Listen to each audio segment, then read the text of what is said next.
श्रीमद् भागवत कथा एवं श्री राम कथा की अमृत वर्षा के लिए भागवत किंकर पूज्य श्री हर्षित कृष्ण जी के YouTube चैनल को सब्सक्राइब करें।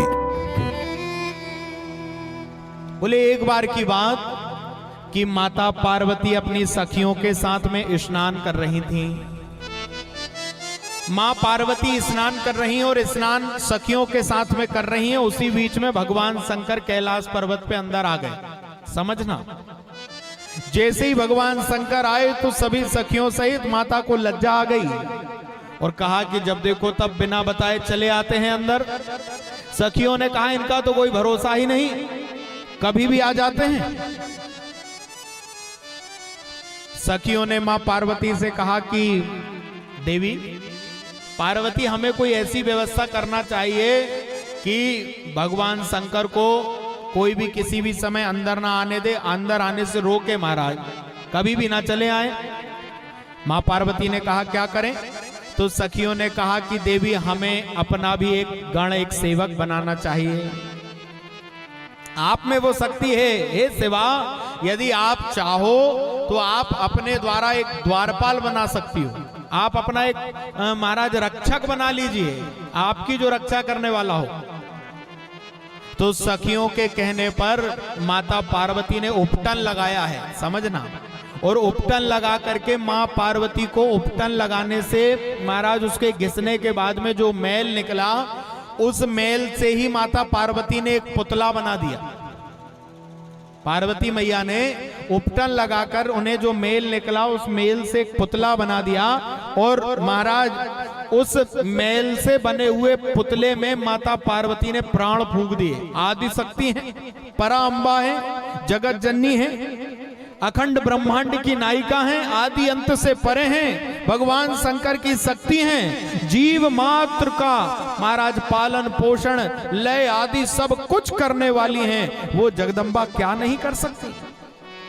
वो महाकाली है, वो नारायणी है। उन माता ने अमृत के द्वारा उस पुतले के अंदर प्राणों का संचार कर दिया और जैसे ही प्राण फूके हैं तो बड़ा दैदीप्यमान बालक जिसके रोम रोम से तेज निकल रहा, बड़ा सुंदर, इतना सुंदर महाराज कि उसकी सुंदरता कई श्लोकों में शिव पुराण में वर्णित करी गई।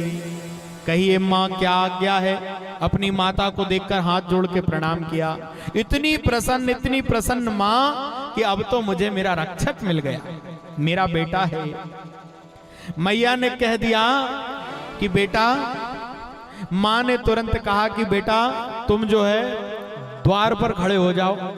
मैया स्नान करने जा रही है तो मैया ने कहा तुम द्वार पे खड़े हो जाओ और मेरी बिना आज्ञा के तुम किसी को भी अंदर मत आने देना, कोई भी हो वो, जब तक मेरी आज्ञा ना हो तब तक तुम उसे अंदर मत आने देना, यहाँ खड़े रहो।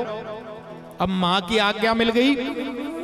माँ पार्वती के मेल से महाराज जो बालक जन्म लेकर के आया है उसका नाम तुरंत ही सखियों के साथ मिलकर माँ पार्वती ने गणेश रख दिया। बोलो श्री गणेश भगवान की जय हो। बड़ा दैदीप्यमान, बड़ा सुंदर बालक है। बोले पार्वती मैया के मेल से भगवान गणेश का जन्म हुआ। हाँ, अभी जन्म होता है, वास्तविकता में तो वो माता पिता के मेल के द्वारा ही महाराज जन्म मिलता है जीव को। केवल गणेश जी ही नहीं, अपितु संसार में हर एक जीव माता पिता के मेल से ही जन्म लेकर के आता है। ये है कि भगवान गणेश गर्भ में नहीं गए, महाराज पुतले के रूप में मां ने स्वयं बना दिया।